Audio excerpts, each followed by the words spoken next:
Er is een grote uitdaging voor de financiële situatie op ons eiland. Wat kunnen we verwachten van de CFT deze komende jaren? En u bent ook nieuw in deze functie. Dat klopt, ik ben nieuwe voorzitter en met veel enthousiasme van start gegaan vorige week. Wat je ziet op Aruba is dat het dit jaar is gelukt om een sluitende begroting te presenteren. Die voldoet aan de normen die er zijn, zelfs een beetje overschot is er.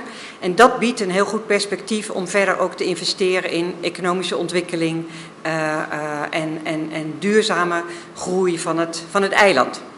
Zijn er speciale kernpunten die de CFT een speciale aandacht gegeven op de begroting van ons eiland? Jazeker, wij zijn op zich verheugd dat de begroting sluit, maar er zijn nog wel echt een aantal aandachtsgebieden.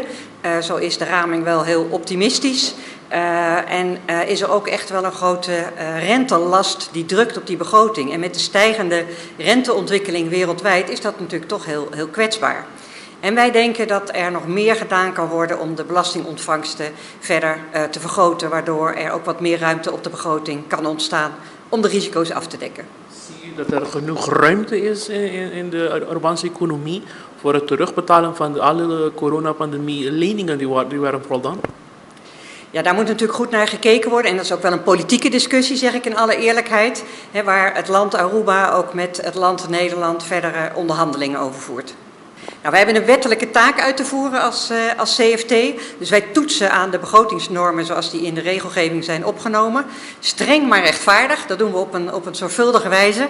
En wat ik hoop dat we ook nieuw kunnen brengen is dat we wat meer ook de adviseur kunnen zijn voor de regering in de ontwikkelingen van richting een duurzame economische groei.